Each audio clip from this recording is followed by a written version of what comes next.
Have you ever wondered how different regions and different people came together to form powerful nations like Germany and Italy? In this chapter, we will learn how nationalism grew in Europe and how it inspired the people of Europe and how Germany and Italy were got unified. So, hello students, welcome back to the channels. In this class, we will going to discuss and going to deal the chapter the rise of nationalism in Europe, class 10 history, chapter number 1 with easy explanation and exam points. So let's begin. The chapter has been started with a French artist in 1848 and his name is Frederic Souriau. He made or present a series of four paintings with his imagination, and that paintings were came to be known as the pact between the nations. And suddenly, and he also established, and he also wanted to establish the utopian vision in entire Europe. तो 1848 में क्या होता है, एक French artist होते हैं जिनका नाम होता है फ्रेडरिक सोरियो, और उन्होंने बहुत सारे पेंटिंग्स बनाया, नंबर्स ऑफ पेंटिंग को वो प्रेजेंट करते हैं। और एक पेंटिंग में उन्होंने दिखाया है कि एक जो स्टैच्यू ऑफ लिबर्टी जो है वो खड़ा है, और उसके हाथ में जो है, एक हाथ में जो है मेंस का चार्टर राइट है और एक हाथ में जो है टॉर्च है, और बहुत से यूरोपियन नेशंस जो है उस स्टैचू के नीचे से गुजर रहे हैं। और वहां पे आसपास जो है, जहां पे पहले यूरोप में मोनार्की था, तो राजा का जो क्राउन है, क्लॉथ्स है, सब बिखरा पड़ा हुआ है, महल सिंहासन सब टूटा हुआ है, और लोग जो है उस राजा के क्राउन्स को, चेयर्स को, क्लॉथ्स को कुचलते हुए स्टैच्यू ऑफ लिबर्टी से वो क्रॉस करते हुए जा रहे हैं। और जब वो स्टैच्यू ऑफ लिबर्टी को क्रॉस करते जा रहे हैं तो वो एक इंडिपेंडेंट नेशंस बन रहे हैं, वो एक नेशन स्टेट बनते जा रहे हैं, वो equality,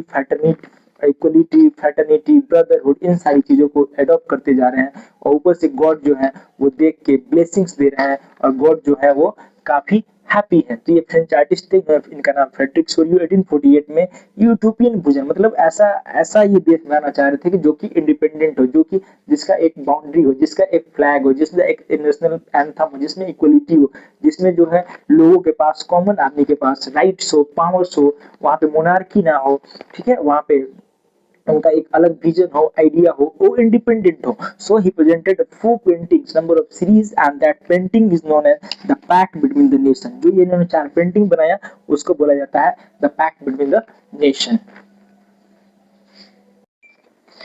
So our next topic is French Revolution. So first let us understand French Revolution because it played a important role in developing the idea of nationalism in Europe.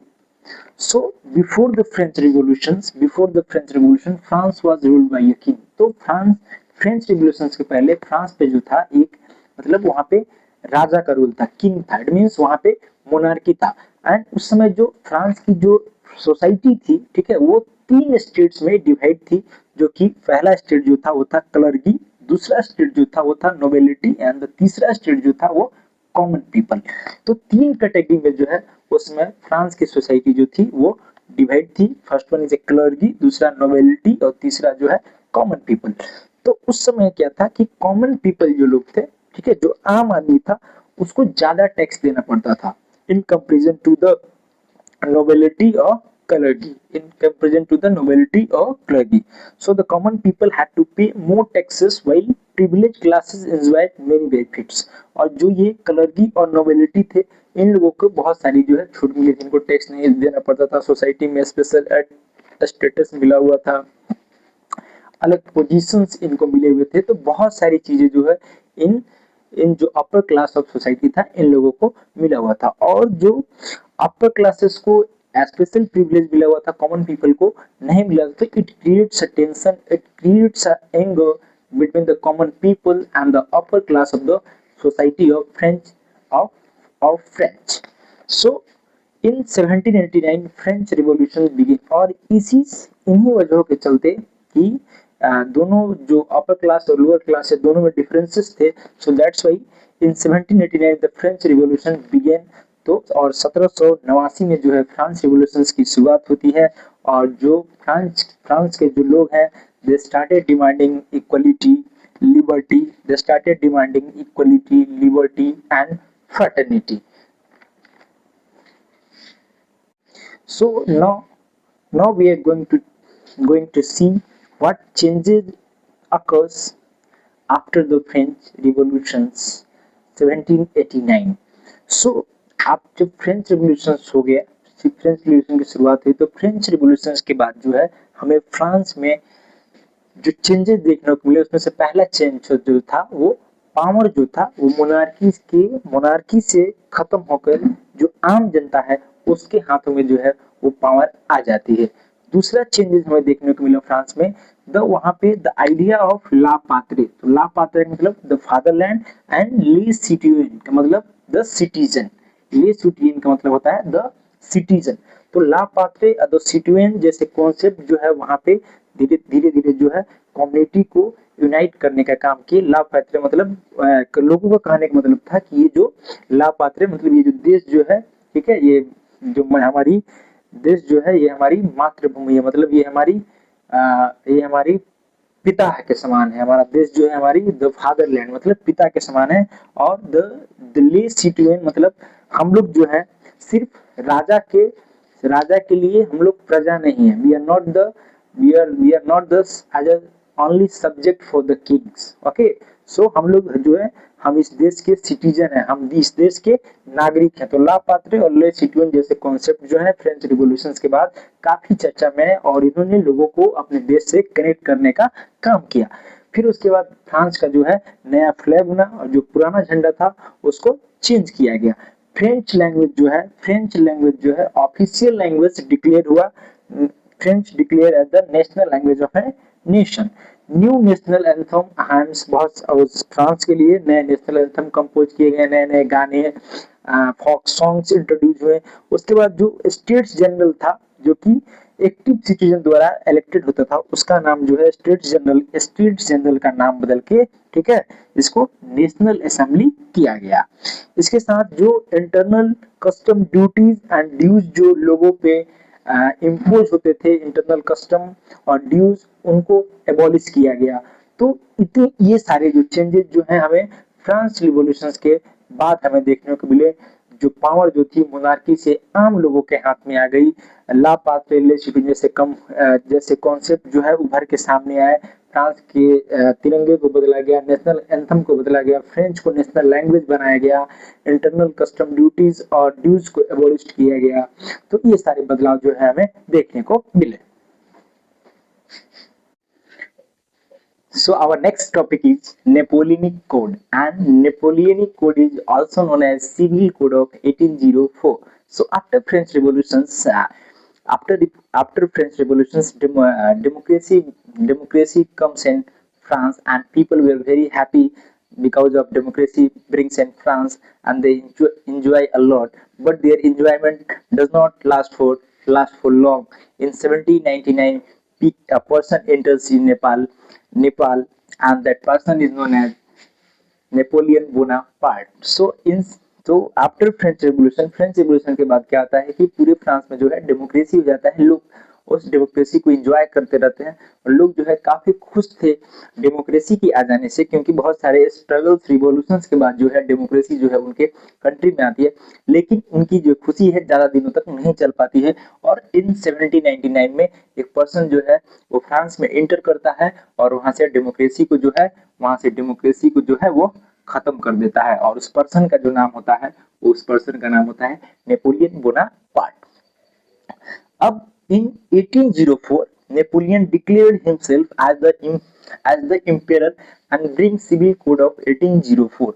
और 1804 में क्या करता है कि नेपोलियन जो है वो अपने आप को फ्रांस का एम्पेयर डिक्लेयर कर देता है और एक कोड लाता है, एक सिस्टम लाता है जिसको बोला जाता है सिविल कोड ऑफ 1804। और उस कोड को नेपोलियनिक कोड के नाम से भी जाना जाता है।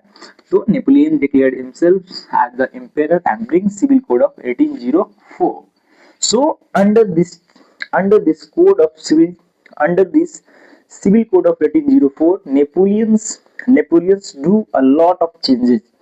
So इस सिविल कोड ऑफ 1804 के तहत में नेपोलियन जो है फ्रांस में बहुत सारे बदलाव जो है, बहुत सारे चेंजेस जो है वो करता है। सबसे पहले वो क्या करता है कि ही stabilised equality before law.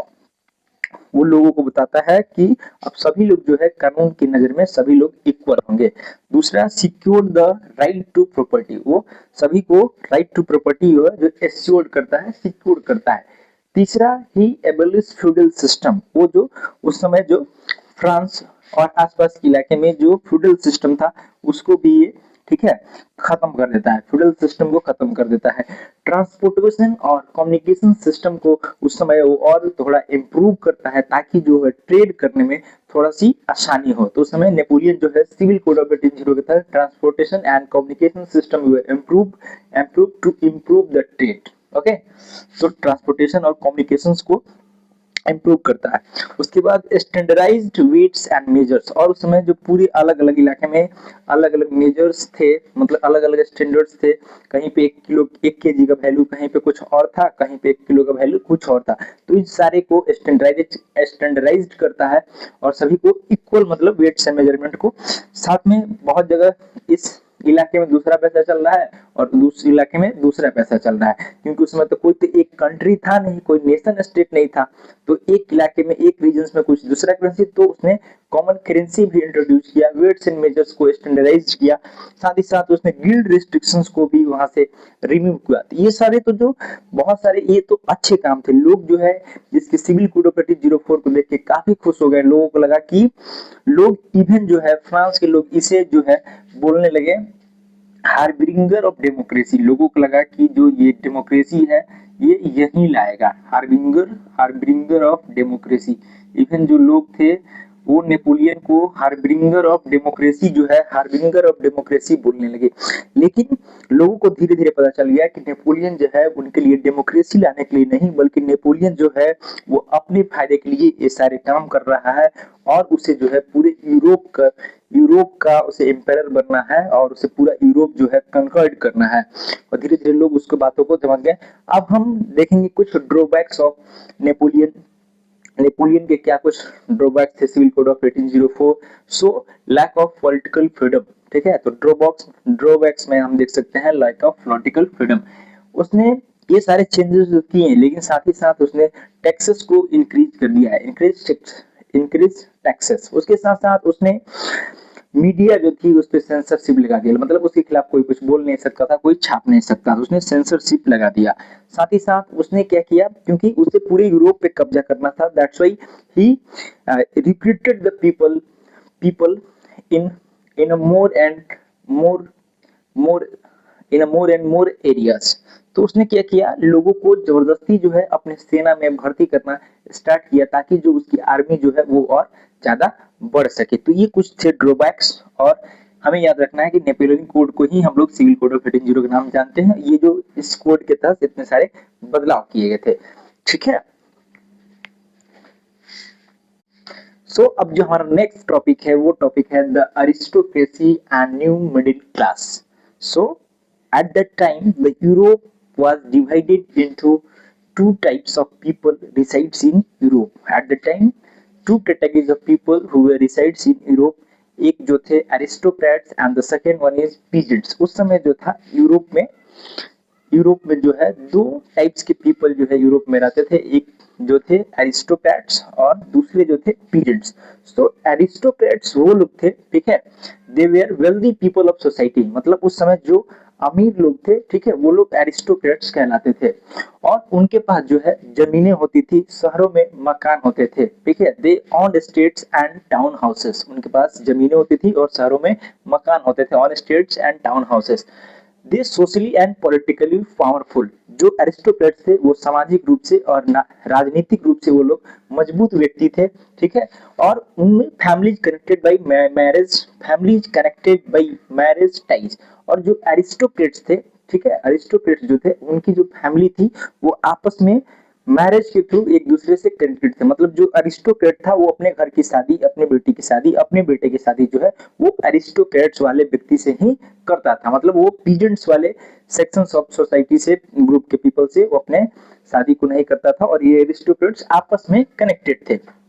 They spoke French language. और जो अरिस्टोक्रेट्स लोग थे ये लोग फ्रेंच लैंग्वेज बोलते थे और फ्रेंच को ही ये लोग सुपीरियर लैंग्वेज कंसीडर करते थे। और खास ही जो अरिस्टोक्रेट थे इनका एक अपना अलग वे ऑफ लाइफ था। ये लोग महंगे कपड़े पहनते थे, अच्छे अच्छे भोजन करते थे, और इनका एक अपना अलग था। ये अपने आप को सोसाइटी में अपने आप को सभी जितने अदर सेक्शंस ऑफ पीपल थे उनसे अपने आप को ये लोग डिफरेंशिएट अपने आप को अलग मानते थे।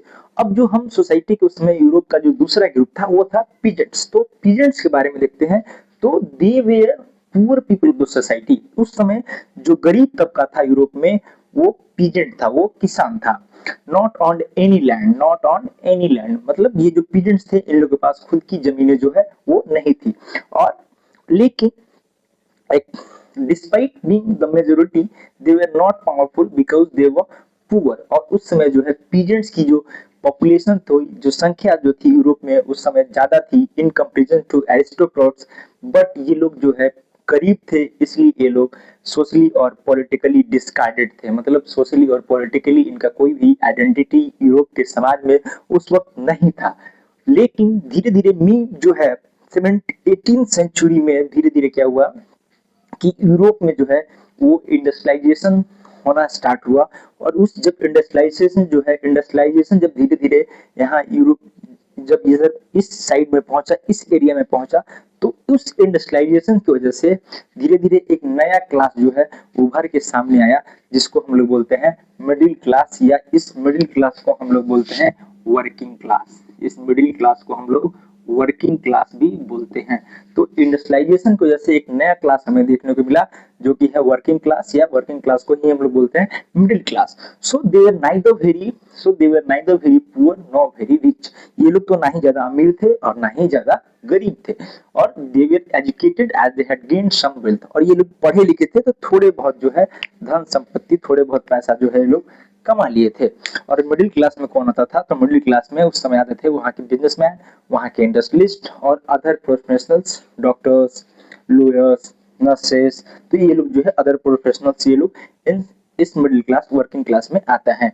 तो जो मिडिल क्लास है ये लोग जो थे ये चुप बैठने वाले नहीं थे, क्योंकि हम देखेंगे तो किसी भी समाज में, किसी भी सोसाइटी में जो रिवॉल्यूशन हुआ है वो हमेशा मिडिल क्लास के द्वारा ही समाज के अंदर जो है रिवॉल्यूशंस होती है। क्योंकि जो जो अपर क्लास है तो उसको तो कोई टेंशन नहीं है, उसको पूरी कंट्रीज की परेशानियों से उसे कोई मतलब नहीं है, क्योंकि उसका पेट भरा हुआ है। और जो लोअर क्लास है उसे तो एक दिन का ही पेट भरने में वो इतना व्यस्त है कि उसे बाकी चीजों से कोई लेना देना नहीं। तो समाज में कभी भी रिवॉल्यूशन हुआ है तो वो जो है वहां का मिडिल क्लास ही है जो वो रिवोलाइज्ड किया है पूरे नेशंस को, स्टेट्स को। ओके,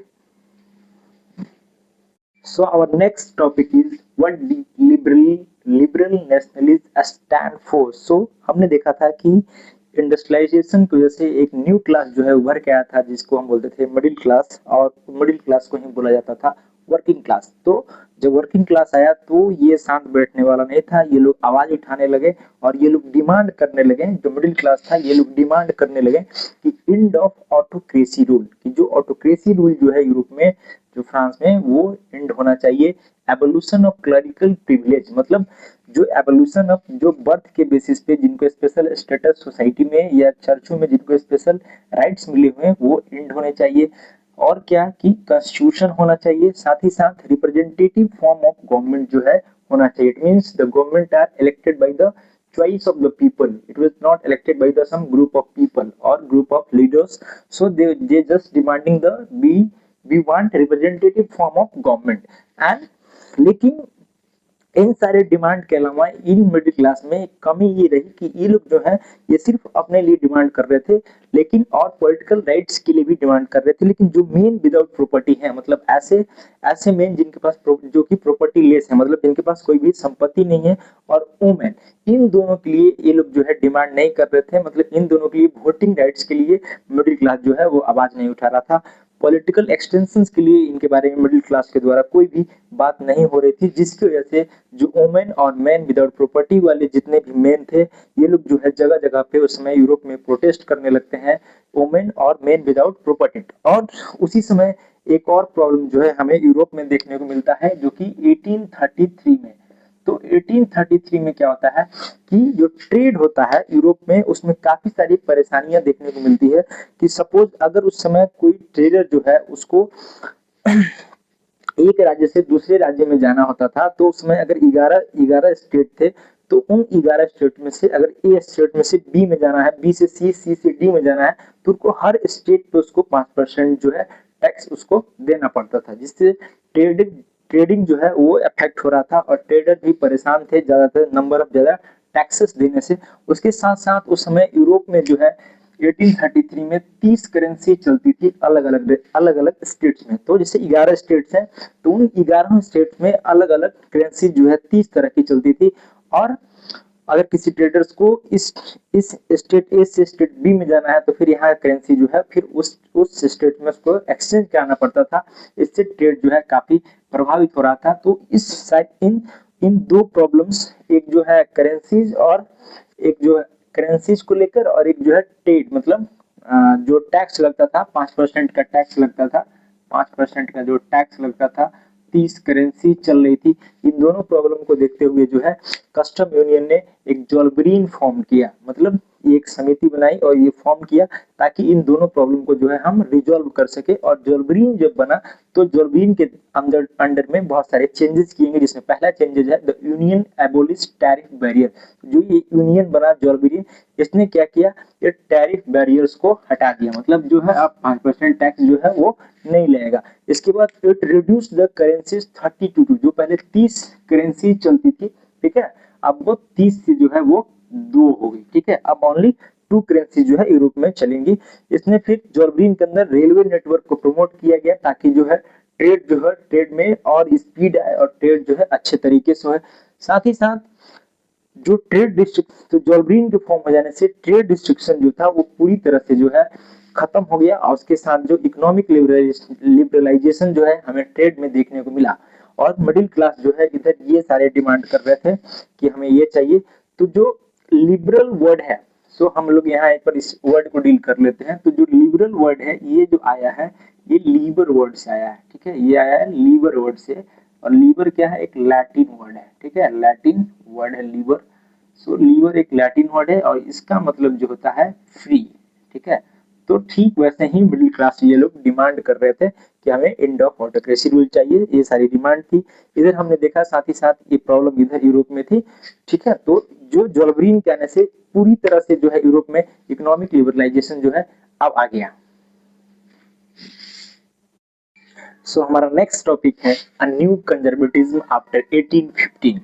तो ये जो नेक्स्ट टॉपिक है तो इसमें हमने देखा था कि जो नेपोलियन का रूल जो है, ठीक है, वो 1799 में नेपोलियन का जो रूल है वो 1799 में स्टार्ट होता है और 1815 में नेपोलियन का रूल जो है वो एंड हो जाता है। तो no question will arise what happens with the Napoleon's that Napoleon's rules came to end in 1815। तो अब ये कुछ सवाल था कि ऐसा 1815 में क्या होता है कि नेपोलियन का रूल जो है वो एंड हो जाता है। तो 1815 में क्या होता है कि एक फाइट होता है, there is a fight in 1815 known as battle of Waterloo. तो 1815 में एक युद्ध होता है जिस युद्ध को हम बैटल ऑफ वाटरलू के नाम से जानते हैं। और इस फाइट में एक तरफ जो नेपोलियन बोनापार्ट था और दूसरी तरफ ये 4 कंट्रीज थे, प्रूसिया, ब्रिटेन, ऑस्ट्रिया और रसिया। और नेपोलियन बोनापार्ट वर्सेस ये 4 कंट्रीज और दोनों के बीच युद्ध होता है और इस बैटल को बोला जाता है बैटल ऑफ वाटरलू। और इस युद्ध में जो है नेपोलियन बोनापार्ट जो है ये बैटल जो है ये हार जाता है, ठीक है, नेपोलियन बोनापार्ट जो है ये बैटल को हार जाता है और इसमें ये 4 कंट्री जो है इस बैटल ऑफ वाटरलू को जीत जाती हैं और यहाँ से नेपोलियन का एंड जो है वो एंड हो जाता है, नेपोलियन का यहाँ एंड हो जाता है। और ये जो 4 कंट्री जीते हुए हैं बैटल ऑफ वाटरलू में ये थे रसिया, ब्रिटेन, ऑस्ट्रिया एंड रसिया। और ये चारों कंट्री जो थे ये लोग कंजर्वेटिव थे, ठीक है, ये जो चारों जीते हुए कंट्री थे बैटल ऑफ वाटरलू में ये लोग जो थे वो कंजर्वेटिव थे। तो conservative means they don't want change in society. जो ये कंजर्वेटिव जो चारों जो कंट्रीज थे ये लोग चाहते थे कि सोसाइटी में कोई भी बदलाव नहीं हो। Even they want monarchy again established in France, in Europe. और ये जो चारों नेशन थे ये इनका ये कहना था कि पूरे यूरोप में जो है वो दोबारा से जो है मोनार्की जो हो एस्टैब्लिश्ड हो। साथ साथ ये oppose the end of monarchies और ऑटोक्रेसी। और जो उस समय यूरोप में और फ्रांस जैसी कंट्रीज में मोनार्की और ऑटोक्रेसी रूल जो एंड हो गया था ये उसको भी अपोज कर रहे थे। तो जो कंजर्वेटिव थे ये लोग क्या करते हैं, ये लोग अपने हिसाब से जो है उस समय यूरोप में जो है वो चेंजेस करते हैं, जिसमें ये लोग पहला जो कंजर्वेटिव लोग थे इन लोगों को क्या पहला चेंज इन्होंने क्या किया, दे रिस्टोर्ड द मोनार्की, और ये लोग दोबारा से जो है यूरोप में मोनार्की को रिस्टोर करते हैं, restore the power of church too. और जब पहले जो नेपोलियन आया था तो चर्च की पावर को रिड्यूस कर दिया गया था, लेकिन जब कंजर्वेटिव सत्ता में आए, पावर में आए, इन लोगों ने चर्चेज के पावर्स को दोबारा से रिस्टोर कर दिया, ब्रिंग बैक सोशल हायरार्की, और इन्होंने दोबारा से जो समाज में जो सोसाइटी में पहले upper class, lower class, noble, clergy, ये सारे जो डिवीजन थे सोसाइटी में उसको दोबारा से जो है इन्फोर्स कर दिया, लागू कर दिया। उसके बाद रीएस्टेब्लिश्ड ऑटोक्रेसी, और दोबारा से जो है ऑटोक्रेसी जो है यूरोप में दोबारा से इन लोगों ने लागू कर दिया।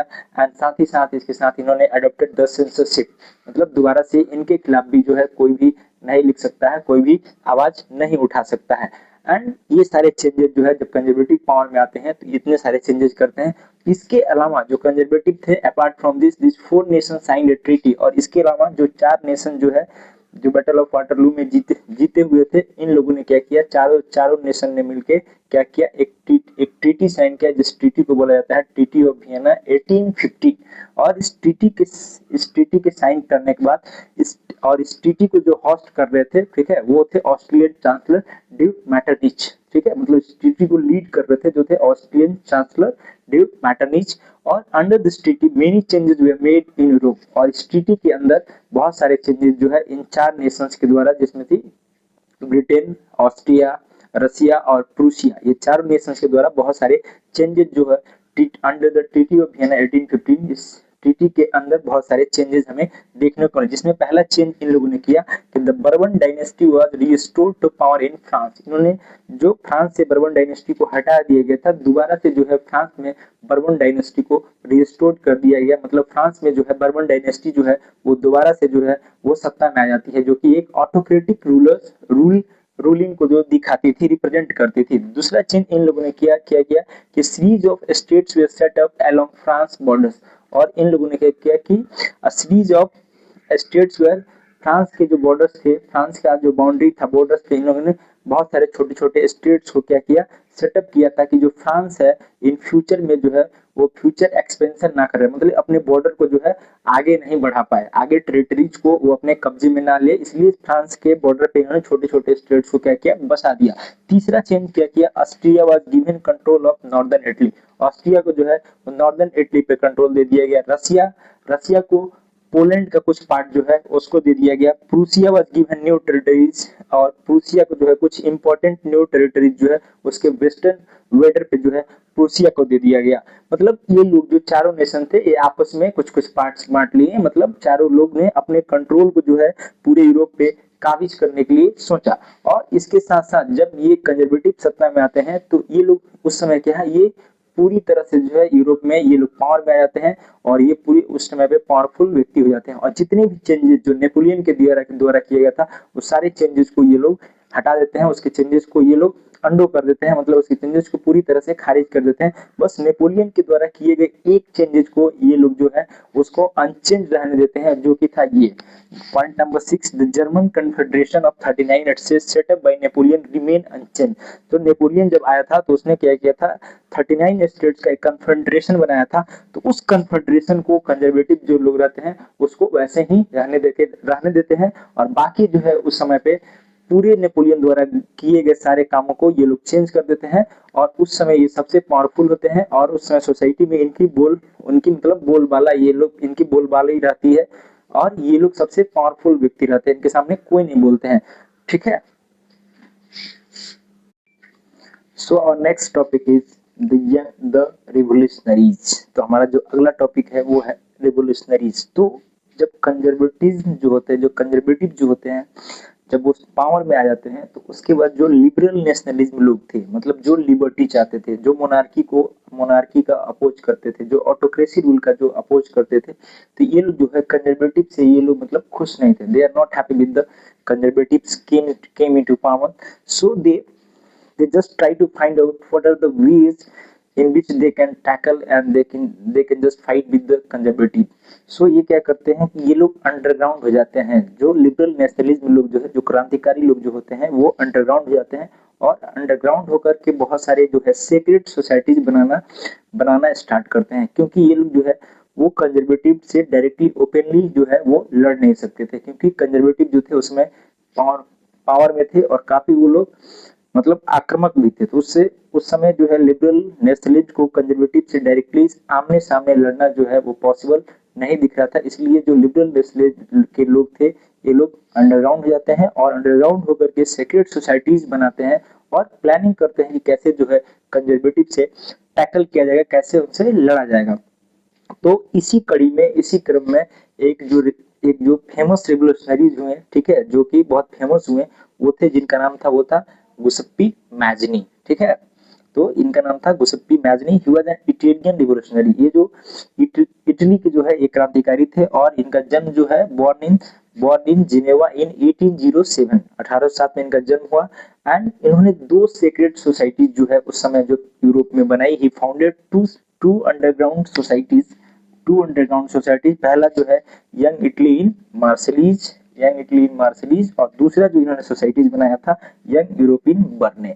तो इन दोनों सोसाइटीज का बनाने के पीछे इनका मेन एम था कि इन सोसाइटीज के अंदर जो रिवोल्यूशनरीज हैं वो कंजर्वेटिव से मुकाबला करें और उनको हराने का जो है वो प्रयास करें।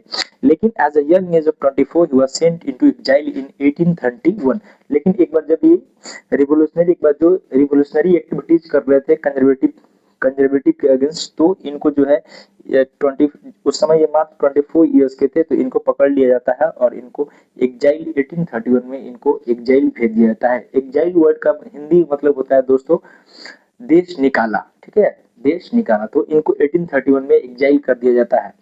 और उस समय तो इनकी जो गुसेप्पी मैजनी थे ये काफी उस समय पॉपुलर थे कि उन्होंने दो सेक्रेट सोसाइटीज भी बनाई थी। तो जो ऑस्ट्रियन चांसलर थे ड्यूक मैटरनिच, तो उन्होंने गुसेप्पी मैजनी की काबिलियत को देख के, उनके एक्टिव पार्टिसिपेशंस को देखते हुए ड्यूक मैटरनिच ने बोला था कि he is the most dangerous enemy of our social order. मतलब ये जो ड्यूक मैटरनिच थे ये कंजर्वेटिव थे और इन्हें बोला कि जो हमारा सोशल ऑर्डर है, जो हम लोग मोनार्की को चाहते हैं, जो हम लोग सोसाइटी में कोई चेंज नहीं चाहते हैं, उस सोशल ऑर्डर को बिगाड़ने वाला उस, ठीक है, वो सबसे बड़ा जो हम लोग कोई एनिमी है तो वो है गुसेप्पी मैजनी, ठीक है। इसका मीन्स मतलब ये है कि जो कंजर्वेटिव जो थे वो गुसेप्पी मैजनी से काफी डरते थे। ड्यूक मैटरनिच जो भी थे ये काफी जो है ये गुसेप्पी मैजनी से डरते थे। गुसेप्पी मैजनी भी सोचते होंगे कि मतलब मैं क्या ही आदमी हूँ कि मुझसे जो है पूरा ये जितने भी कंजर्वेटिव लोग हैं ये सारे मुझसे डरते हैं।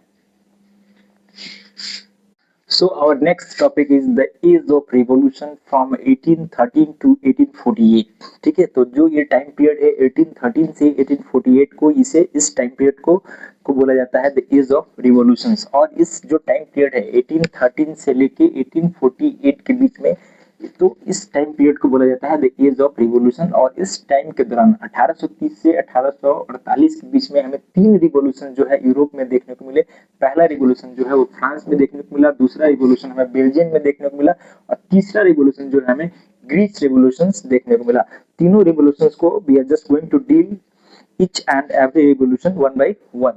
So first we start France revolutions. Okay, so first we start France revolution. तो France revolution is also known as July revolution. तो France revolutions को हम लोग जुलाई revolutions के नाम से भी जानते हैं। And the first upheaval took place in France in July 1813.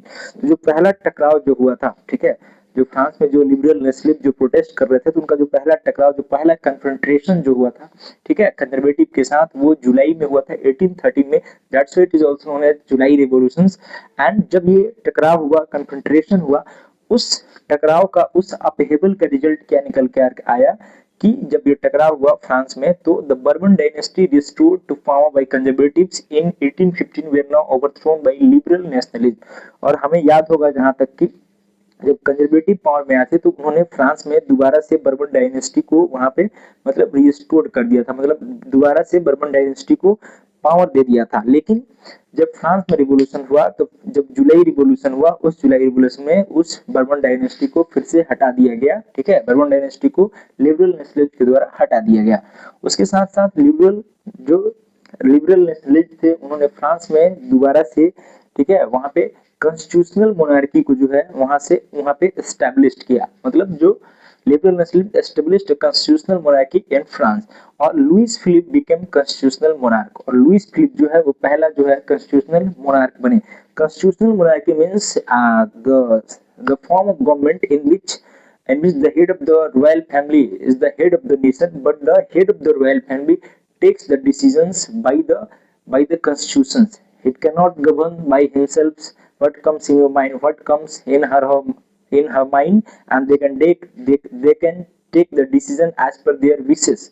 But in constitutional monarchy, they have to run the government, they have to rule the country according to the constitution and according to the laws and the rule and regulations followed by the constitution। मतलब और Louis Philippe जो है वो पहले constitutional monarch बने, मतलब राजा तो रहेगा लेकिन अब राजा जो है वो कॉन्स्टिट्यूशन से, संविधान के हिसाब से चलेगा। ऐसा नहीं कि उसके मन में अगर आज आया कि कल एक राज्य को, पूरे राज्य के व्यक्ति को किसी को मरवा दिया जाए तो उठेगा और सबको मरवा देगा। अब राजा के पास ये पावर, जो ऑटोक्रेसी रूल थी वो खत्म हो गया था, राजा रूल करेगा, लेकिन अब राजा जो है वो रूल के हिसाब से करेगा, वो कॉन्स्टिट्यूशन के हिसाब से करेगा, रूल करेगा। और इन सब सारी चीजों को जब फिर से ड्यूक मेटरनिच जो था वो याद वॉच कर रहा था, तो हमें याद होगा कि ड्यूक मेटरनिच कौन है, तो ड्यूक मेटरनिच ऑस्ट्रेलियन क्या है, चांसलर है, जिसने कंजर्वेटिव्स को, ठीक है, बनाने में हेल्प किया था, लीड किया था। उसके बाद तो इसके पहले इसने बोला था कि जो वो सिप्पी मैच नहीं हमारे सोशल ऑर्डर के लिए खतरा है। तो यहाँ पे ड्यूक मेटरनिच जो है फिर से दोबारा बोलता है कि when France sneezes the rest of Europe catches cold, मतलब अगर फ्रांस छींक भी देता है तो पूरे यूरोप को जो है वो जुकाम हो जाता है। और ड्यूक मेटरनिच का ये बात कहना भी सही था, मतलब इसका कहने का ये इंटेंशन था कि अगर फ्रांस जो रिवॉल्यूशन करता है तो उसको फॉलो करते हुए, फ्रांस को फॉलो करते हुए पूरे यूरोप के जितने भी कंट्रीज हैं वो सारे रिवॉल्यूशंस करना स्टार्ट कर देंगे। और ऐसा होता भी है, जब फ्रांस रिवॉल्यूशन होता है तो फ्रांस के रिवॉल्यूशंस को देखते हुए बेल्जियम में भी जो है वो रिवॉल्यूशन जो है वो स्टार्ट हो जाता है। So our next topic is Belgium revolution. तो बेल्जियम रिवॉल्यूशन, ये जो बेल्जियम के लोग थे ये लोग भी जो है वो फ्रांस रिवॉल्यूशन, और जिसे हम जुलाई रिवॉल्यूशन के नाम से भी जानते हैं, तो उस रिवॉल्यूशन से ये लोग काफी ज्यादा इंस्पायर्ड हुए और ये लोग भी जो है रिवॉल्यूशन करने के लिए ये लोग भी जो है वो उतारू हो गए। और उस समय पे जो था, on that time Belgium comes under United Kingdom of Netherland, और उस समय जो क्या था, बेल्जियम पे यूनाइटेड किंगडम ऑफ नीदरलैंड का जो है वो रूल था, यानी कि जो बेल्जियम था वो नीदरलैंड के अंडर था। और उस समय जो नीदरलैंड है, यूनाइटेड किंगडम ऑफ नीदरलैंड है, वहां पे जो है मोनार्की रूल था, और दैट्स व्हाई बेल्जियम के लोगों को भी मोनार्की रूल का सामना करना पड़ता था। तो ये लोग जो चाह रहे थे कि हम लोग जो है किसी तरह से नीदरलैंड से जो है हम लोग सेपरेट हो जाएं, आजाद हो जाएं, ताकि हमें मोनार्की रूल को फेस करना ना पड़े। और इसलिए बेल्जियम में जो रिवॉल्यूशन है वो लगातार चलते रहता है, और फाइनली जो बेल्जियम जो है, ठीक है, फाइनली बेल्जियम जो है यूनाइटेड किंगडम ऑफ नीदरलैंड से जो है वो अपने आप को सेपरेट कर लेता है, और यहाँ पे बेल्जियम जो है वो यूनाइटेड किंगडम ऑफ नीदरलैंड से आजाद हो जाता है। तो ये था हमारा Belgium revolution. So next topic है हमारा ग्रीक वॉर ऑफ इंडिपेंडेंस, और ग्रीक वॉर ऑफ इंडिपेंडेंस को ही जो है वो ग्रीस रिवॉल्यूशन बोला जाता है। So on that time Greece was a part of Ottoman empire, और उस समय जो ग्रीस जो था वो ऑटोमन एम्पायर के अंडर में था।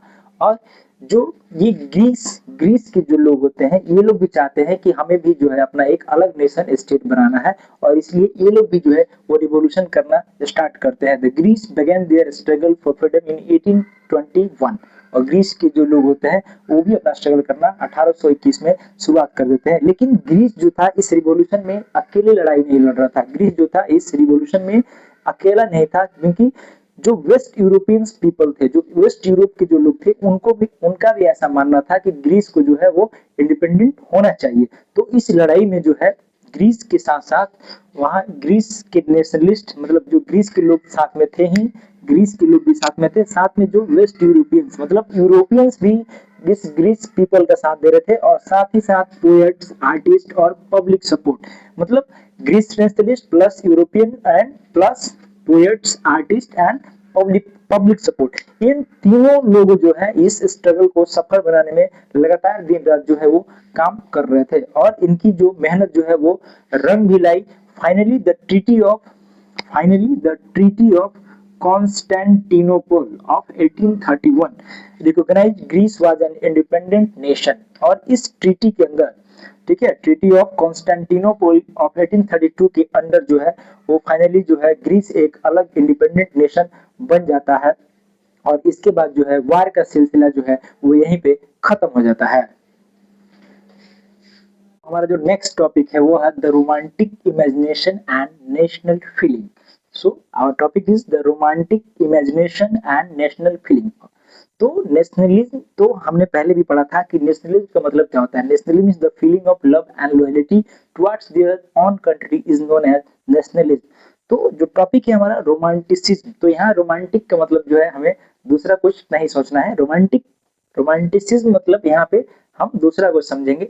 तो नेशनलिज्म जो अपनी देशभक्ति की जो भावना है, जो सिर्फ वो वार और टेरिटोरियल एक्सपेंशन से ही, इन जो रिवॉल्यूशंस जितने हो रहे थे इनमें जो देशभक्ति की भावना है, ठीक है, अपने राष्ट्र के प्रति प्रेम की भावना जो है वो सिर्फ वार और टेरिटोरियल एक्सपेंशन से ही नहीं आई, बल्कि उस समय के जो आर्टिस्ट थे उन लोगों ने सोचा कि अगर लोगों को इमोशनली अपने नेशंस के लिए जोड़ना होगा, मतलब नेशन से कनेक्ट करना होगा लोगों के लिए, तो उसमें सबसे ज्यादा एक अच्छा रोल हो सकता है कि लोगों को अपने कल्चर से जोड़ना होगा। और इसीलिए उस समय के जो आर्टिस्ट थे उन्होंने कल्चर साथ ही लैंग्वेज, इन दो चीजों को जो है एक बड़ा मतलब एक हथियार बनाया, जिससे वो लोगों को इमोशनली अपने नेशंस के प्रति, अपने नेशंस के लिए लव लॉयल्टी को कनेक्ट कर पाए। और इसलिए जो है पूरा नेशनलिज्म जो है, फीलिंग ऑफ नेशनलिज्म जो है उसमें वार, टेरिटोरियल एक्सपेंशन, कल्चर, लैंग्वेज, और इसमें जो इसीलिए बोला जाता है रोमांटिसिज्म। तो रोमांटिसिज्म का मतलब होता है a cultural movement to develop a particular form of national sentiment. मतलब ऐसा कोई भी कल्चरल काम जिससे लोगों के अंदर जो है अपने देश के प्रति जो है वो प्यार उमड़ आए, अपने लोग जो है अपने देश से कनेक्ट हो, लोग जो है अपने देश को अपनापन में, मतलब अपनापन महसूस करे, उन्हें लगे कि हाँ ये कोई फीलिंग जो है मुझे अपने आप से कनेक्ट करने की कोशिश कर रही है, इसी को बोला जाता है रोमांटिसिज्म। एंड उस समय क्या हुआ कि art and poetry, stories and music helped express and shape national feeling. और उस समय जो है आर्ट हो गया, पोएट्री हो गया, स्टोरीज हो गया, इन लोगों ने एक बहुत ही इंपॉर्टेंट रोल प्ले किया लोगों को अपने नेशन से कनेक्ट करने में।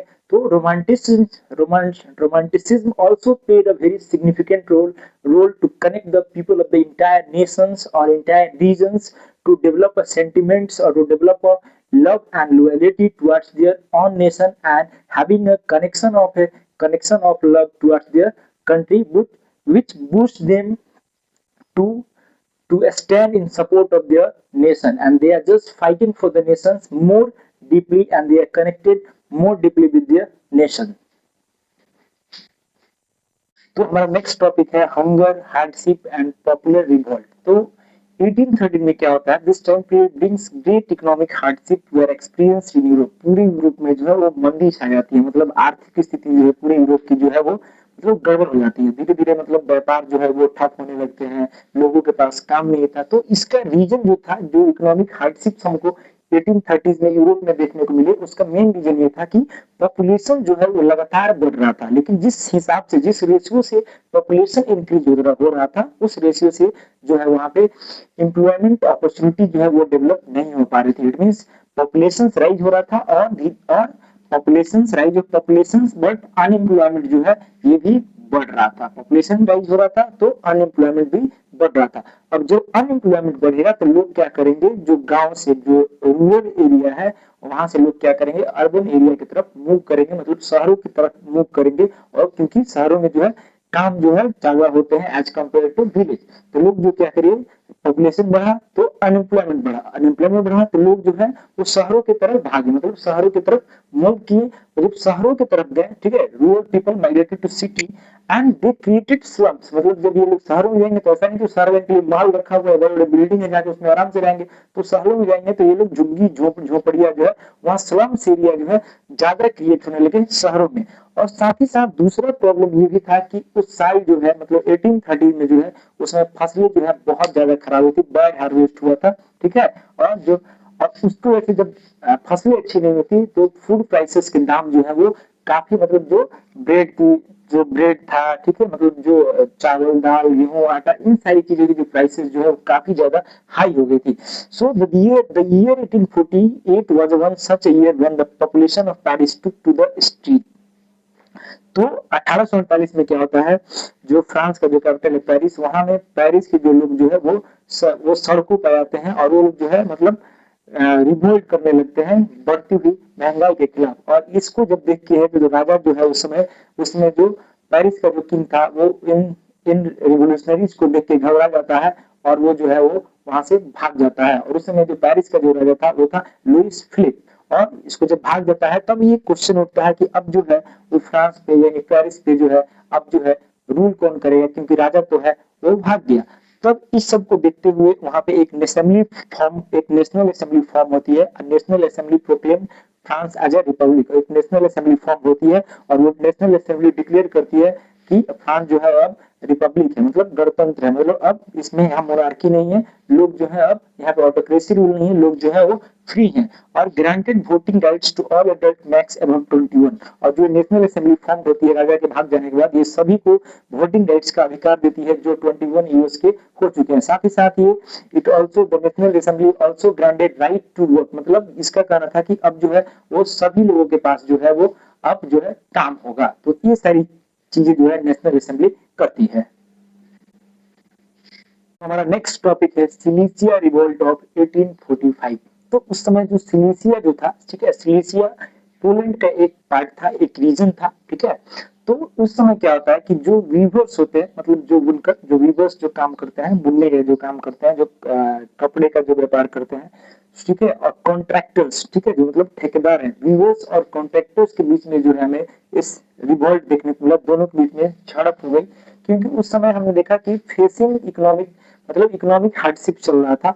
और साथ ही साथ जो वीवर्स थे ये गरीब थे, दे वर पुअर, ठीक है, और ये लोग गरीब थे, और साथ ही साथ आर्थिक मंदी भी चल रहा था। उसके साथ साथ 11 वीवर्स को जो है वो मार दिया जाता है, क्योंकि कॉन्ट्रैक्टर जो होते हैं they reduce the prices of the goods, ठीक है, मतलब उस समय इकोनॉमिक हार्डशिप चल रहा था, लेकिन जो कॉन्ट्रैक्टर है वो सामानों के दामों में जो है वो गिरावट कर देते हैं, जिससे जो है वीवर्स की जो इनकम जो है उस पर उसका इफेक्ट पड़ता है। और इसलिए जो वीवर्स जो होते हैं ये कॉन्ट्रैक्टर के खिलाफ जो है रिवोल्ट करते हैं। The weavers are storm the contractor houses causing destruction and looting them. तो जो वीवर्स होते हैं कॉन्ट्रैक्टर के घरों पे अटैक कर देते हैं और उनके घरों को तोड़ फोड़ करते हैं, और साथ ही साथ उनके घर में बहुत सारे सामान को जो है वो लूट लेते हैं। और इन रिस्पॉन्स इसके बाद जब इसका बदला जो है कॉन्ट्रैक्टर जो क्या करता है वो आर्मी को बुलाता है। कॉन्ट्रैक्टर, क्योंकि उस समय जो कॉन्ट्रैक्टर होते थे उनकी पहुंच ज्यादा होती थी, तो कॉन्ट्रैक्टर कॉल द आर्मी और रिस्पॉन्स, और आर्मी को बुलाकर जो है वो वीवर्स को, मतलब वीवर्स को मरवाने का काम करता है। और उसमें 11 वीवर्स को जो है, जो आर्मी ने रिस्पॉन्स किया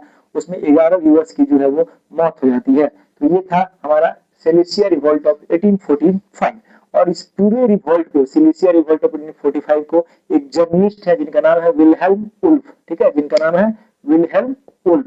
तो इस पूरे रिवोल्ट को, सिलीसिया रिवोल्ट को इन्होंने ही डिस्क्राइब किया है। और इसके बाद जो है लिबरल नेशनलिज्म जो है, ठीक है, लिबरल नेशनलिज्म, वो लोग भी क्या करते हैं, रिवोल्ट करना स्टार्ट कर देते हैं। वो लोग भी जो है फ्रीडम ऑफ प्रेस, ठीक है, डेमोक्रेसी, इन सारी चीजों का डिमांड करने लगते हैं। So in this very topic we are going to see how Germany got unified. So in previous sections we have seen in 1848 liberals were visit to the king and they submit the idea of constitutions, but the king has been rejected the idea of constitutions. तो 1848 में क्या है, कुछ liberals लोग जो है वो राजा के पास जाते हैं और वो कॉन्स्टिट्यूशंस का आइडिया लेकर के जाते हैं, लेकिन जो राजा जो था उसने कॉन्स्टिट्यूशंस के आइडिया को रिजेक्ट कर दिया। तो अब यहाँ पे प्रश्न चिन्ह ये था, सवाल ये था कि जर्मनी जो है वो कैसे यूनिफाइड होगा, हाउ जर्मनी गॉट यूनिफाइड। तो उस समय क्या था, जर्मनी जो था वो बहुत ही छोटे छोटे स्टेट्स में बटा हुआ था, और उन्हीं स्टेट में से एक जो स्टेट था जिसका नाम था प्रूसिया, वो बहुत बड़ा स्टेट था। और प्रूसिया ने सोचा कि क्यों ना हम ही जो ये छोटे छोटे स्टेट है इन सारे स्टेट्स को यूनिफाइड करते हैं और एक बड़ा सा जर्मन नेशंस को क्रिएट करते हैं, बड़ा सा जर्मन नेशन बनाते हैं। और उस समय पे जो प्रूसिया के जो किंग थे वो थे विलियम फर्स्ट। उस समय जो प्रूसिया के किंग थे वो थे विलियम फर्स्ट, और प्रूसिया जो था जर्मनी में सबसे बड़ा स्टेट था, और जर्मनी जो है वो बहुत सारे छोटे छोटे स्टेट में बटा हुआ था। तो विलियम विलियम फर्स्ट जो थे, ठीक है, वो थोड़े समझदार व्यक्ति थे, और उन्होंने सोचा कि ऐसे भी जो जर्मनी के लिबरल्स लोग हैं, जो क्रांतिकारी लोग हैं, ये बिना जर्मनी को यूनिफाई किए बिना तो ये लोग मानेंगे नहीं, तो क्यों ना हम ही जर्मनी को यूनिफाई करते हैं और अपने पॉलिटिकल डोमिनेंस को बाकी सारे स्टेट्सों पे, ठीक है, बढ़ाते हैं। So that's why he called his chief ministers Ottoman Bismarcks. और उस समय जो प्रूसिया के जो चीफ मिनिस्टर्स थे, प्रूसिया के जो chief minister of Prussia Ottoman Bismarck, और इनको बुलाते हैं और इनको बोलते हैं कि तुम जाओ और पूरे जर्मन जितने भी जर्मन स्टेट्स हैं इन सारे को यूनिफाई करो और एक बड़ा सा जर्मन स्टेट जो है वो बनाओ। इट मींस कि प्रूसिया को यूनिफाई करने, सॉरी इट मींस जर्मनी को यूनिफाई करने के लिए, यूनिफिकेशन ऑफ जर्मनी की पूरी रिस्पॉन्सिबिलिटी जो है वो ऑटोमन बिस्मार्क को दे दी जाती है, जो कि प्रूसिया के चीफ मिनिस्टर से। तो अब सारी जिम्मेदारी है जो ऑटोमन बिस्मार्क के कंधों पे थी। तो ऑटोमन बिस्मार्क जो है वो जाते हैं और प्रूसिया के आर्मी, ठीक है, प्रूसिया के आर्मी और ब्यूरोक्रेसी की हेल्प से, ठीक है, प्रेसी की हेल्प से वो लगातार जो है 7 साल में वो तीन तीन जो है वार को लड़ते हैं, ठीक है। और ये 3 war Ottoman led 3 wars with in 7 years against, और ये 3 वार जो है एक ऑस्ट्रिया के खिलाफ, एक डेनमार्क के खिलाफ और तीसरा जो है फ्रांस के खिलाफ। तो इन 7 सालों में ऑटोमन बिस्मार्क जो है वो 3 युद्ध लड़ते हैं और पूरे जर्मनी को वो यूनिफाई करने में सक्सेस मतलब पाते हैं, और वो सक्सेसफुल हो जाते हैं। पूरे जर्मनी को जो है, जर्मनी को यूनिफाइड कर दिया गया, जर्मनी यूनिफिकेशन कंप्लीट हुआ, एंड फाइनली इन जनवरी 1871 को विलियम फर्स्ट को, ठीक है, जर्मनी का जो है वो एम्पायर डिक्लेयर कर दिया गया। तो ऐसे जो है जर्मनी जो है हमारा पूरा यूनिफाइड हुआ। हमने इस टॉपिक में देखा कि प्रूसिया जो है बहुत, जर्मनी जो है बहुत सारे छोटे छोटे स्टेट्स में बटा हुआ था, प्रूसिया जो है उसमें सबसे एक बड़ा स्टेट था।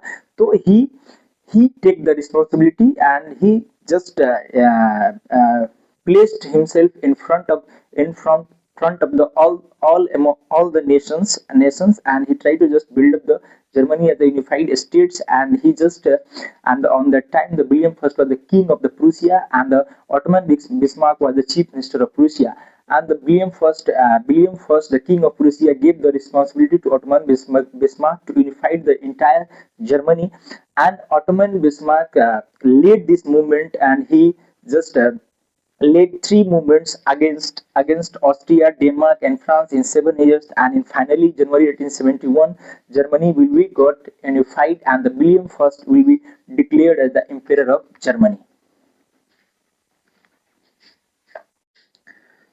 So in this very topic, we are just going to see how Italy were unified.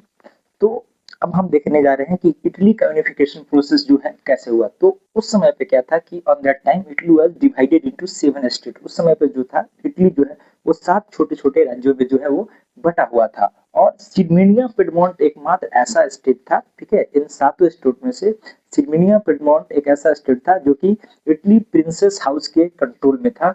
बाकी जितने भी स्टेट्स थे उन पे अलग अलग जो है रूलर जो है वो रूल कर रहे थे। तो so here second point is that only Sardinia Piedmont region came into control of Italian princely house. मतलब एकमात्र ये ऐसा स्टेट था जो कि सिरमेनिया जो इटली प्रिंसेस मतलब इटली जो राजघराना था उसके कंट्रोल में था।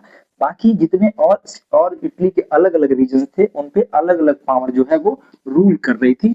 तो ऐसे फॉर एग्जांपल हम देख सकते हैं नॉर्दर्न रीजन में जो था वो ऑस्ट्रियन हैब्सबर्ग एम्पायर जो है, मतलब हम यहाँ बात कर रहे हैं इटली के, तो इटली का जो नॉर्दर्न रीजन था यहाँ पे ऑस्ट्रियन हैब्सबर्ग एम्पायर रूल कर रहा था।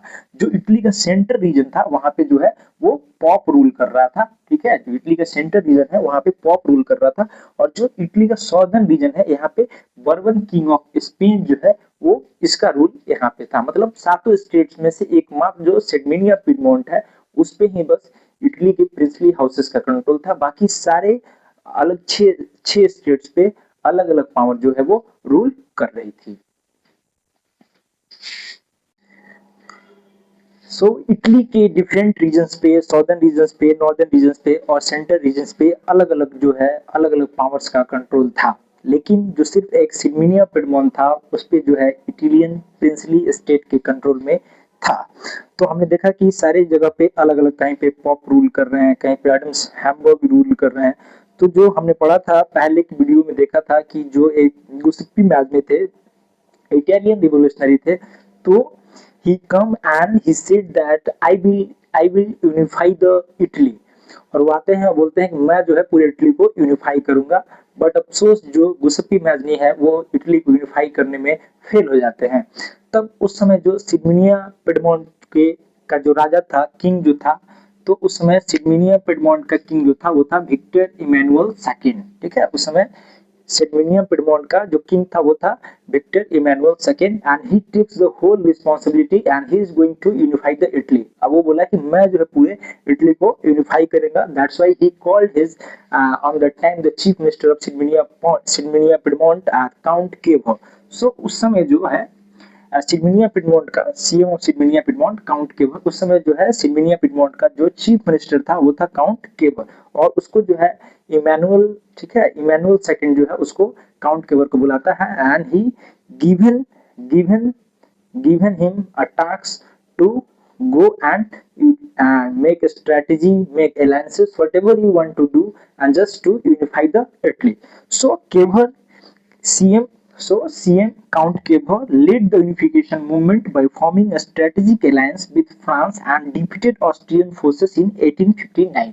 तो जो सिडमिनिया पिडमोंट का चीफ मिनिस्टर काउंट केवर था, वो जो आता है वो मूवमेंट को लीड करता है टू यूनिफाई द इटली, और साथ ही साथ फ्रांस के साथ काफी अलायंस बनाता है, बहुत सारे स्ट्रेटेजी और प्लान बना के 1859 में जो है, ठीक है, ऑस्ट्रियन फोर्सेस को 1859 में वो हरा देता है। And finally Count Cavour with the help of France alliances and just वो क्या करता है, नॉर्थ इटली रीजन का, जो नॉर्थ इटली वाला जो रीजन था उस पर अपना कंट्रोल कर लेता है। और इस तरह से क्या होता है, काउंट केवर जो है नॉर्थ इटली वाला जो पार्ट है उस पे अपना जो है सिडमिनिया पिडमोंट का कब्जा हो जाता है।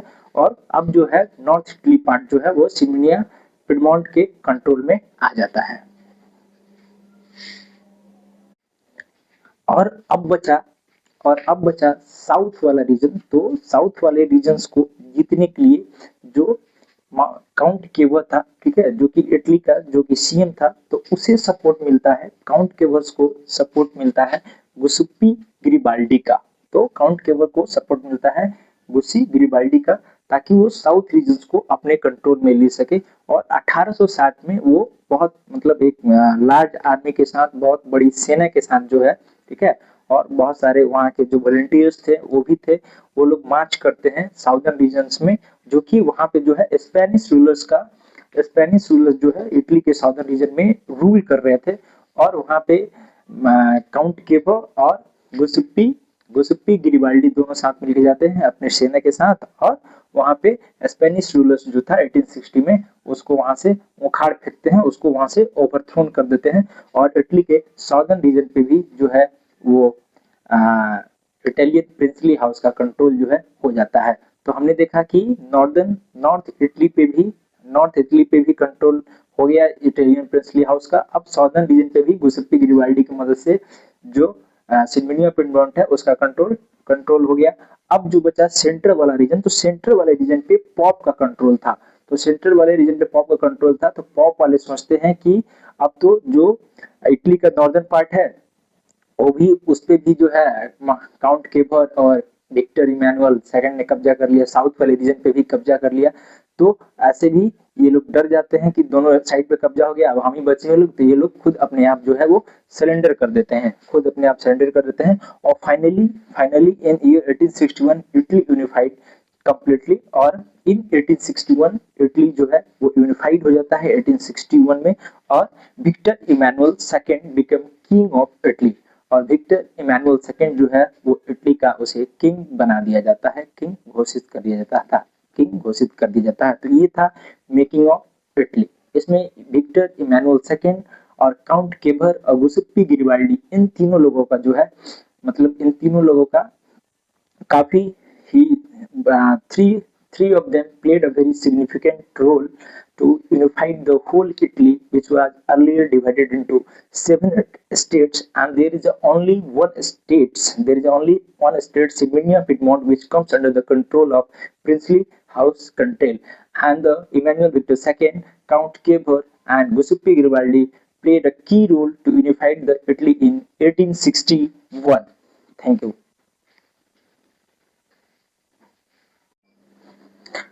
सो स्टूडेंट, हमारा जो तीसरा यूनिफिकेशन वो है unification of Britain, and the unification of Britain is also known as the strange case of Britain, because the unification of Britain does not took place sudden. It's a long and gradual process. तो जो Britain का unification था वो अचानक से ऐसा नहीं हुआ कि कोई रिवॉल्यूशन हुआ और उसके बाद जो क्रांतिकारियों ने क्या किया, पूरे ब्रिटेन को यूनिफाइड कर दिया। ये जो ब्रिटेन का यूनिफिकेशन था ये बहुत ही एक लंबा और धीरे धीरे करके इसमें अलग अलग पार्ट्स जो है वो धीरे धीरे ऐड होते गए, उसके बाद जाके जो है United Kingdom of great Britain जो है ये बना। So on that time the Britain had different regions. उस समय क्या था, जो इंग्लैंड था उसका अलग अलग पार्ट्स था, जिसमें उसमें 4 पार्ट्स में जो है इंग्लैंड जो है उसमें डिवाइड था। पहला जो था इंग्लैंड, दूसरा स्कॉटलैंड, तीसरा वेल्स और चौथा है आयरलैंड। तो इन 4 पार्टों में जो है इंग्लैंड जो है, इन 4 पार्टों में इंग्लैंड, वेल्स, स्कॉटलैंड और आयरलैंड, इन 4 पार्ट्स में डिवाइड था। और सारे रीजन में अलग अलग इथनिक आइडेंटिटी के लोग रहते थे, अलग अलग कल्चर्स को फॉलो करते थे, अलग अलग लैंग्वेज को बोलते थे। इंग्लैंड में जो कोई बंदा रह रहा था वो कुछ अलग लैंग्वेज बोलता था, वेल्स वाला कुछ अलग, यहाँ कल्चर आयरलैंड का कुछ अलग था, स्कॉटलैंड का कल्चर, मतलब कहने का मतलब है कि चारों रीजन में जो है वो, मतलब चारों रीजन में बहुत ही डाइवर्सिटी थी। मतलब चाहे वो इथनिक आइडेंटिटी की बात हो, चाहे वो कल्चर्स की बात हो, चाहे वो लैंग्वेज की बात हो। लेकिन अब जो है England just try to make these all 4 regions together and form a great nations, form a united nations. So Wales become part of England in 1565. तो 1565 में क्या होता है, वेल्स वाला ये जो रीजन है, वेल्स जो है ये इंग्लैंड का हिस्सा बन जाता है। और बिफोर 1688, ठीक है, मोनार्की, तो बिफोर 1688 1688 के पहले जो है इंग्लैंड में जो है सारी जो पावर थी वो मोनार्की के पास थी, मतलब वहां मोनार्की जो था वो डोमिनेंट रोल में था। लेकिन क्या हुआ, in 1688 the English parliament seize the power from the monarchy. In 1688 the English parliament seize power from monarchy. लेकिन 1688 में क्या हुआ कि जो इंग्लिश पार्लियामेंट थी, जो इंग्लैंड की पार्लियामेंट थी, उसने मोनार्की से जो है पावर को सीज कर लिया और पूरा पावर जो है वो इंग्लिश पार्लियामेंट के हाथों में आ गया। अब जो है इंग्लैंड जो चाहता था, ठीक है, तो England wanted to create a strong British nation, and now England just realize कि just I have to create a strong British nation. So in 1707 the act of union united England and Scotland. तो जो सबसे पहले जब अब जो है England की नजर जो पड़ी उसकी स्कॉटलैंड पे पड़ी, और उसने क्या किया, स्कॉटलैंड को 1707 में एक एक्ट पास किया, जिस एक्ट को बोला जाता है द एक्ट ऑफ यूनियन। और इससे क्या हुआ, इंग्लैंड और स्कॉटलैंड जो है दोनों मिल गया, एंड दिस जब दोनों मिल गया तो ये बनता है this form the United Kingdom of great Britain, ठीक है। तो इंग्लैंड और स्कॉटलैंड जब दोनों आपस में मिला एक्ट ऑफ यूनियन के साथ, तब जाके बना United Kingdom of great Britain. और वेल्स जो था वो पहले ही मिल चुका था। सो स्कॉटलैंड और वेल्स जो है वो इंग्लैंड का पार्ट बन चुके हैं, और इंग्लैंड की जो अब निगाहें हैं, और उसकी निगाहें जो थी वो थी आयरलैंड पे। और आयरलैंड का कुछ सिचुएशन उस समय पे ऐसा था कि Ireland had 2 major group on that time. First one is Catholics and second one is Protestants. And जो कैथोलिक्स थे वो जो मेजोरिटी में थे और प्रोटेस्टेंट्स जो थे वो माइनॉरिटी में थे। और इन दोनों कम्युनिटीज और इन दोनों ग्रुप्स के बीच there is always a tension exist between the Catholics and the Protestants, मतलब दोनों ग्रुप के बीच में हमेशा तनाव की स्थिति जो है वो बनी हुई रहती है। और इंग्लैंड सोचता है कि इसी परिस्थिति का अब फायदा उठाया जाए, इसी मौका का जो है वो फायदा उठाया जाए, और इंग्लैंड ऐसा करता भी है। तो इंग्लैंड क्या करता है, इंग्लैंड सपोर्टेड द प्रोटेस्टेंट्स, और इंग्लैंड जो है इस दोनों ग्रुप में से कैथोलिक्स और प्रोटेस्टेंट्स ग्रुप में से प्रोटेस्टेंट्स को सपोर्ट कर देता है। और जब प्रोटेस्टेंट्स को सपोर्ट करता है, और तो उस समय क्या होता है कि कैथोलिक्स के बहुत सारे जो लीडर्स थे, कैथोलिक्स लोग जो थे वो इंग्लिश कंट्रोल को इंग्लिश कंट्रोल को अपोज करते हैं कि वो प्रोटेस्टेंट्स के साथ मिल जाते हैं। And Wolfe Tone lead a revolt in 1798। और एक जो इंग्लैंड के जो रूलर कहिए या उस समय के जो एक सिपाही कहिए, वुल्फ टोन जो थे, ठीक है, ये एक रिवोल्ट शुरुआत करते हैं कि एक रिवोल्ट की 1798 में।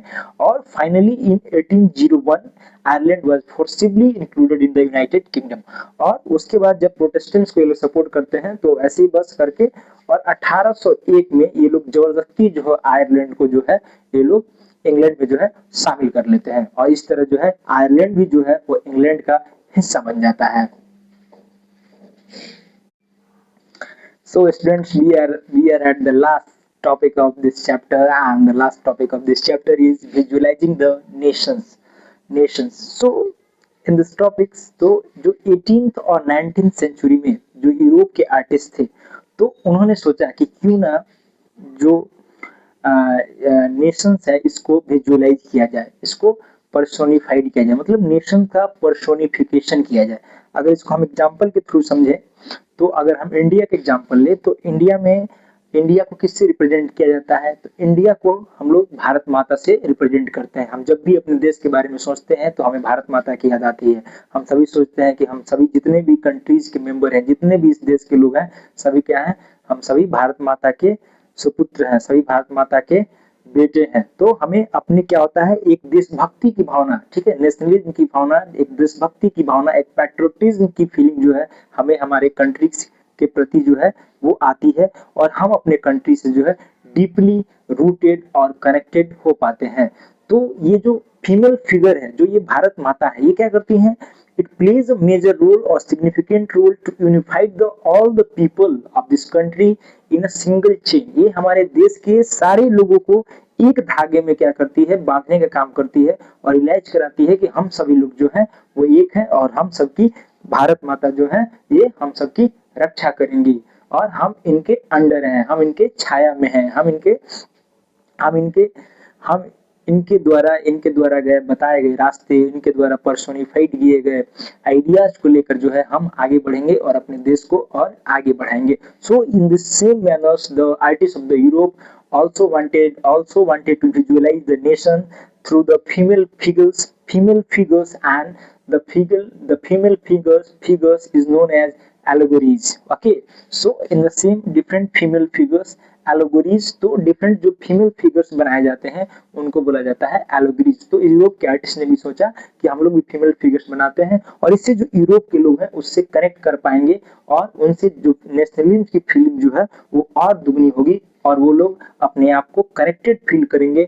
जो नेशन स्टेट बनाने की जो मुहिम जो आगे चली थी, फ्रेंच रिवॉल्यूशन से शुरुआत हुई थी, तो वो लोग जो है ज्यादा बेटर फील कर पाएंगे। So in this way the artist of the European artist plays a significant role and they made allegories of France। तो ऐसे ही फ्रांस के लिए जो फीमेल फिगर्स बनाया गया एलोगरीज ऑफ फ्रांस, जो फीमेल फिगर बनाया जाता है उसको बोला जाता है एलोगरीज। तो जो एलोगरीज फ्रांस के लिए बनाया, जैसे भारत की माता तो ऐसे ही फ्रांस की माता, तो जो एलोगरीज ऑफ फ्रांस था उसे बोला जाता है मैरियन, ठीक है, उससे बोला गया मैरियन। वैसी जो एलोगरीज ऑफ जर्मनी के लिए बनाया गया उसे बोला गया जर्मेनिया, मतलब ये जर्मनी की माता है, ये फ्रांस की माता है।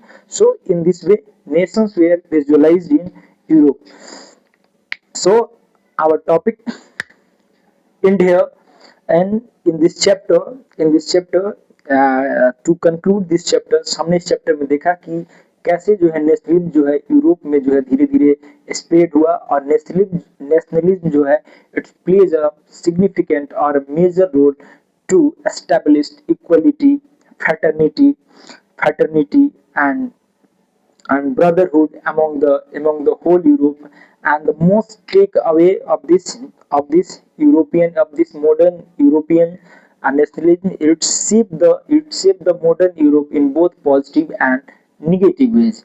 एंड साथ ही साथ इसने पूरी दुनिया को एक संदेश देने का काम किया कि लिबर्टी, इक्वलिटी, फ्रैटर्निटी और नेशन स्टेट का कॉन्सेप्ट दिया और ये भी दिया कि जब भी आपके देश पे कोई मुसीबत आता है तो आपको उससे लड़ना है, उससे निपटना है।